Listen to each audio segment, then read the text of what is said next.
السلام عليكم ورحمة الله. ازيكم حبايبي؟ عاملين ايه؟ لما نقول متدلعة يبقى الاسم على مسمى. طعم وخفة وحاجة كده فاخر من الاخر. انت بتاكلي حاجة مش مسكرة وهعملها معاكي بطريقة الناس اللي بتقول كراميل وكريمة وسكر والكلام ده كله، انا هقولك دلوقتي هنعملها ازاي وبطريقة حلوة جدا ومش هتخليكي تتجزعي من الحاجة المسكرة ولا هتبطلي انك تعمليها اصلا. تعالي كده مع بعض هقولك على تفاصيل التفاصيل. اول حاجة هنبدأ نعملها هي البسبوسة. طبعا عملت معاكم البسبوسة كتير بس انا دلوقتي هقولك على الخطوات اللي انا هعملها معاكي. اول حاجه هي معلقتين من جوز الهند، ده عسل الكلوكوز بيتباع عند اي مستلزمات حلواني او اي عطار. يعني مش صعب انك تجيبيه، ما عندكيش هيبقى معلقتين من عسل النحل. حلو الكلام.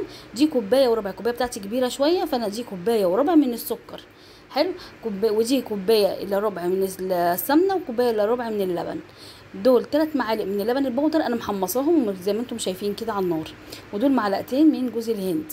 كده مقاديرنا سهله وبسيطه بالنسبه للبسبوسه بتاعتي. هنعملها دلوقتي وهنخلص مع بعض البسبوسه وهرجع لكم تاني.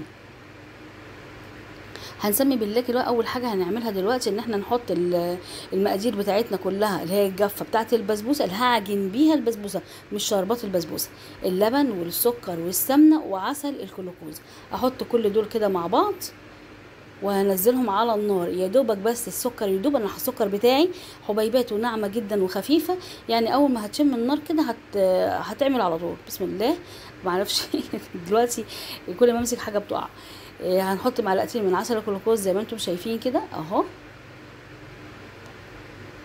الدنيا حر طبعا وعسل الكلوكوز مش متماسك زي ما بيبقى في الشتاء، سهل ان هو ينزل معايا بكل سهوله اهو.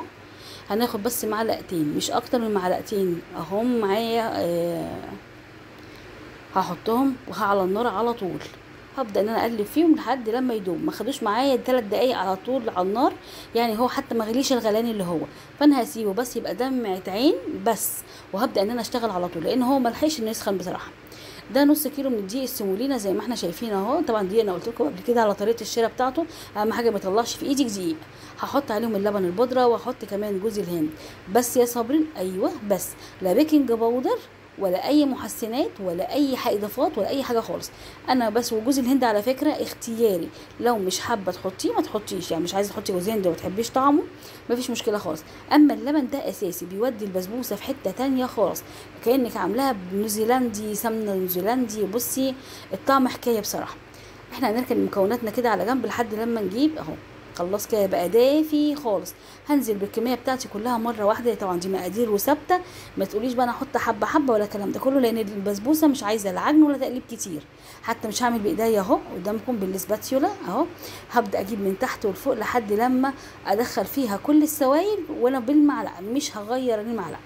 يعني الناس اللي بتقول لك العجن من البسبوسه ما بتتعجنش يا جماعه اهو، بتتقلب زي ما انت شايفه كده. بس اهم حاجه ما يبقاش فيه سوائل، اهم حاجه ما تسيبيش دقيق من البسبوسه، ما يكونش اتغلف بالسوائل خالص. دي اهم حاجه. لكن تقليب كتير لا. اتاكدي بس ان ما فيش عندك لا دقيق ولا عندك سوائل لسه ما اتخلطتش ببعضها. كده خلاص البسبوسه بتاعتي زي ما انتم شايفين كده. بسم الله ما شاء الله اللهم بارك زي الفل. شكلها بيغني عن كلام. هجيب الصينيه بتاعتي ومدهونه سمنه زي ما احنا شايفين كده، وهبدا ان انا انزل البسبوسه بتاعتي بالراحه خالص كده لحد لما تبقى زي الفل وتنزل معايا بكل سهوله. بصوا هي ناعمه خالص. المقادير بتاعتي حلوه ومظبوطه وجربيها مش هتندمي. احلى طريقه بسبوسه هتعمليها هتشرفك بجد. البسبوسه بتاعتنا ولا المحلات، يعني لو جربت الطريقه بتاعتي دي بجد هتغنيكي عن انك تشتري من بره بسبوسه تاني، ومش هتبطلي تعملي بسبوسه. دي لحد دلوقتي كاني بعمل بسبوسه بس معاكم، انا مش هعمل اي حاجه تاني اهو.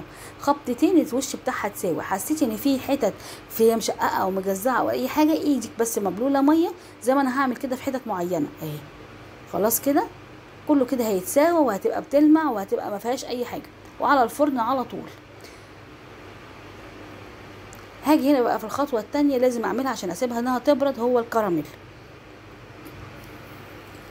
انا هحط كده السكر بتاعي في طاسه تكون نظيفه وناشفه جدا، ما فيش اي ماده دهنيه ولا اي حاجه خالص اهو.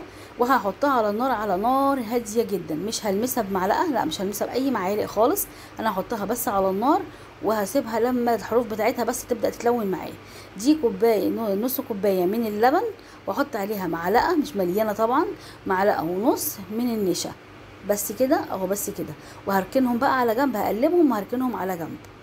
هما دول الماده اللي انا هربط بيها معايا في الكراميل. الناس كتير قوي بتيجي تعمل الكراميل ما بتعرفش، ناس كتير بتقول لك بيفشل مني وبيبوظ مني. برضو خليكي معايا في الخطوات دي واحفظي المقادير بتاعتها. ناس بتحب تعملها مع الايس كوفي، تحب تعملها مع المشروبات، بتحب تعملها مع الشوكولاتات. طريقه الكراميل دي سهله جدا. هنحط برضو معايا الشربات لان حطيت البسبوسه في النار، فانا هحط دلوقتي برضو معاكم الشربات واحطه على النار عادي جدا جدا. هو بياخد معايا من 7 دقايق، كوبايه ونص من السكر على كوبايتين من الميه. بياخدوا قد ايه في الغليان؟ بياخدوا من 6 دقايق ل7 دقايق غليه بس. وما نقلبش، هنقلبها بس تقليبه واحده هي دلوقتي، وبعد كده مش هقلبها تاني. وهعصر عليها عصره ليمونه. ما عندكيش ليمون على طرف المعلقه هنحط ليمون اللي هو اسمه ايه، ملح الليمون بس. يعني انت لو ما عندكيش هتحطي. واخر ما بتغلي معاكي خالص بتحطي لها ظرف من الفانيليا. ما عندكيش ما فيش مشكله خالص. ناس بتحط قرنفل، ناس بتحط حاجات من دي، انا ما بحطش كل ده. لو حطيت انا بحط فانيليا بس. ادي كده حطيت الليمون والميه والسكر، هحطهم برده على النار. هي بس من 6 دقايق ل7 دقايق غليه بس. اول ما تغلي معايا هركنها على النار. دلوقتي بدا ان هو السكر بتاعي زي ما انتم شايفين كده، هي العين التانية السكر شغال بتاع العسل. وادي دلوقتي انا بعمل الكراميل، خطوات كلها ورا بعضها. انت مش هتحسي انك تعبتي ولا مرهقه ولا اي حاجه خالص، ولا هتاخد معاكي اي وقت. واكتر حاجه صعبه في ان انا اقف في المطبخ هو الحراره بتاعت الفرن والجو الحر. هي دي اصعب حاجه، لكن هي كسهوله هي سهله جدا. اول ما الحرف بتاعي بدا ان هو يلون كده هبدا بقى ان انا اقلب وانا مش قلقانه، لان لو سيبته اكتر من كده هيلسع مني. انا مش عايزاه بقى يلسع كده. بدات ان انا احرك هيسيح معايا بسهوله خالص، ومش هيبقى فيها اي تكتلات من السكر. هفضل اقلب كده لحد ما اوريك ان هو هيبقى شفاف. اول ما السكر بتاعي يخش في دور ان هو يكون شفاف، هي دي الطريقه الصح للكراميل. بص كده بقى شفاف خالص وسايح جدا. هي دي الخطوه التمام بتاعتي اللي انا كده الكراميل بتاعي مظبوط. بين الحرقان وبين الكراميل يطلع مظبوط شعره، فتكوني واقفه وايديك فيه وما تسيبيهوش ولا عينك تغفل عنه عشان ما يمررش منك وتبوظي الوصفه كلها. حطيت حوالي معلقه من الزبده وهفضل اقلبها. في الوقت ده انا بحب ريحه الزبده والكراميل قوي مع بعض، ريحتهم حلوه جدا. ودوت المعلقه ونص من النشا ونص كوبايه من اللبن اللي انا عملتها معاكم. وبقى على السريع بقى، يعني انت عارفين النشا هيقفل معايا بسرعه، هفضل اقلبه بسرعه جدا جدا جدا. طبعا كلكم هتلاحظوا ان فيه ابيض بتاع النشا، كل ده هيدوب، كل ده هيروح. بس خلي ايدك سريعه جدا. خايفه من الخطوه دي ومش هتعرفي تعمليها، ممكن تحطي ربع كوبايه ميه على السكر بتاع الكراميل الاول، وبعد كده بتحطي النشا. لكن انا زي ما انتم شايفين كده ما شاء الله هو زي الفل معايا اهو، والكراميل ناعم ولونه حلو وباين قدامكم. وهوريكي دلوقتي اهو بقى انا بصبه. انا مرضاش اصب من ورا الكاميرا. ادي لونه وادي شكله زي الفل. يعني لو انت خايفه من الخطوه دي وخايفه لحسن النشا بتاعك ما يقفش معاكي ويعمل تكتلات وما تعرفيش تقلبيه، بحطي ربع كوبايه ميه وسيبيها لما يدوب السكر خالص ابقي حطي النشا. وادي البسبوسه بتاعتي خرجت من النار زي ما انتم شايفين. بصي الحروف بتاعتها طالما اتلونت كده يبقى البسبوسه بتاعتي زي الفل. هبدا اولع لها الشوايه عشان بس تاخد اللون، لكن انا ما بسيبهاش تاخد وقت طويل جوه الفرن عشان ما تنشفش. طبعا العسل بتاعي سخن والبسبوسه بتاعتي سخنه. البسبوسه بتاخد نص ساعه يا جماعه في الفرن، ما بتاخدش اكتر من كده. ولو هنحط مثلا 5 دقايق شوايه يبقى هي كده البسبوسه بتاعتي بتبقى زي الفل. هنحط العسل وكل ما هتشربه انا هحط تاني. كده البسبوسه بتاعتي خلاص زي الفل. هغطيها بقى واسيبها على جنب لحد لما تبرد تماما. مش هتعامل مع البسبوسه وهي سخنه. دي كوبايه من الكريمه زي ما انتم شايفين كده، ومعاها ميه متلجه، ميه فيها تلج. يعني انا الميه اللي انا حطاها دي فيها قطع من التلج. طبعا عارفين ان الجو في الشتاء غير الجو في الصيف. الجو في الصيف الكريمه بتاعتي لازم تكون متماسكه اكتر، ميه اقل علشان خاطر تبقى تقيله. لكن في الشتاء ممكن احط ميه وبتبقى تقيله عادي. هتاخد معاكي حوالي 7 دقايق برده في الضرب علشان تكون معاكي سوفت وناعمه جدا. هتقولي ان انا من اول ضربتين هشت معايا وتقلت، لا يا حبيبتي، هي بتكون لسه عايزه ضرب تاني. معاكي 7 دقايق. بص القوام بتاعها زي الفل. هتقولي حطيتيش سكر ليه يا صابرين؟ هقولك انا بحط السكر، انا معتمده على السكر اللي هيكون في البسبوسه ومع الكراميل. انا مش هحط سكر خالص في الكريمه تبقى طعمها عامل زي القشطه. هبدا بقى ان انا اوزع الكريمه بتاعتي زي ما انتم شايفين كده بعد ما البسبوسه بتاعتي سقعت وتلجت. مش سقعه عادي يا جماعه، هي سقعت وتلجت كمان. يعني ما ينفعش اتعامل مع اي حاجه وهي سخنه عشان الكريمه ما تسحش مننا. هبدا بقى ان انا اوزع الكريمه باي شكل عشوائي. مهم انك انت توزعي.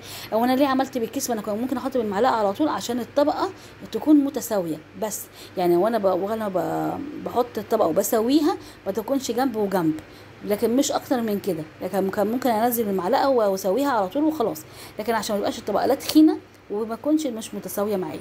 انا هحاول على قد ما اقدر ان انا اسويها، وهبدا معاكم بقى في الخطوه اللي بعديها. ويلا اللي وصلت معايا لحد هنا وما عملتش اللايك، اعملي لي لايك عشان قناتي محتاجه للدعم ومحتاجه انها تكبر بيكم. دي كنافه طبعا كلنا حمرنا كنافه قبل كده وعارفين الكنافه، ما حبيتش اطول عليكم وان انا اعمل معاكم كمان الكنافه. دي كنافه انا ما حطيتش فيها غير سمنه بس، ما حطيتش حتى السكر ما حطيتوش، زي ما انتم شايفين كده. حمصتها في الفرن، ما حمصتهاش على النار او دخلتها الفرن اتحمرت زي ما انتم شايفين كده. وهبدا ان انا ارشها رش كده على البسبوسه. عايزه تعملي العكس، عايزه تعملي البسبوسه وتعملي الكنافه ديسك، مفيش مشكله خالص، الطريقتين بتنفع. انا عملتها قبل كده في القناه هنا، ان الكنافه ديسك والبسبوسه ديسك. هنا خلاص بقى انا خلاص سويتها، وهنزل برده بنفس الطريقه بالكريمه. وحاولي وانت بتساوي الكريمه يبقى بالراحه خالص. الكنافه زي ما انتم شايفين ما فيهاش اي حاجه تخليها تبقى متماسكه عامله زي الرمل. هتشوفي دلوقتي هي ممكن تشيل معايا، اول ما تشيل معاكي حته زي كده ما تكمليش بقى انك انت فرد، ما تكمليش، وقفي على طول علشان خاطر الكنافه ما تبقاش في كل الوش بتاع الكريمه. اي نعم كل ده هيتضرب بس برده مش هتبقى لطيفه. اهو انا كده بحاول ان انا اساوي زي ما انتم شايفين، وعلى التلاجة على طول. في الخطوه دي انا لازم احطها في التلاجة، لان لو حطيت عليها الكراميل واجي اساوي هلاقي الكراميل بتاعي بيطلع معاه كريمه. حطيتها حوالي ساعتين في التلاجة زي ما انتم شايفين، وجيت حطيت عليها بقى صوص الكراميل اهو. وهبدا ان انا اسويه بظهر المعلقه على خفيف جدا جدا جدا، يعني تخلي ايدك يعني خفيفه لدرجه انك انت مش هتحسي بايدك ماشيه عليها خالص، طايره كده وانت بتحطيه، ما تقليش ايديكي. بعد ما سويتها بنفس الكريمه اهو، انا كنت شايله حبه كده على جنب، حطيتهم في كيس، قطعت الكيس خرم صغير جدا. وهبدا بقى ان انا اجزعها واقلمها زي ما انتم شايفين كده، خطوط رفيعه خالص اهو. عايزه توسعيها ماشي، عاوزه تضيقي ماشي. انا لما جيت اوسعها لقيتها شكلها مش هيبقى حلو، حاولت ان انا اضيقها. وده صوص شوكولاته، طبعا الدنيا حر، الصوص مش ماسك نفسه خالص زي ما انتم شايفين اهو، بس برده طعمه حكايه ملوش حل. دي قطعه من الشوكولاته ايا كانت القطعه اللي انت عايزاها، حطيت عليها حبه لبن مغليين ومعلقه من الزيت، وزي ما انتم شايفين كده، مش اكتر من كده عشان تبقى صوص ويبقى خفيف معايا. وهبدا بقى بين الابيض وبين من بعضه هحط الشوكولاته تدي معايا شكل جمالي وشكل حلو. حاولي بقى وانت بتعملي باي خله، بظهر معلقه، بظهر سكينه، زي ما تحبي تعملي اعملي. حبينا بقى نسيبها كده مفيش مشكله. انا بقى حبيت كان عندي شويه من الكنافه باقيين، هحطهم كده زي جرنش كده على الحروف بس مش اكتر. ممكن تسيبيها كده من غير ما تحطي عليها حاجه خالص، مفيش مشكله خالص. لكن انا حبيت ان انا ازينها بنفس الطريقه دي. عايزه تحطي كريمه على الحروف، بس انا ما رجحش في الحر ده وهي عاليه كده ان انا احط كريمه خالص، هتسيح وهتقع مننا. وادي الشكل النهائي، ويا جمال ويا حركات ويا تكاته، احلى متدلعه لاحلى متابعين. وعايزاكم تقولوا لي رايكم ايه، واحلى لايك منكم.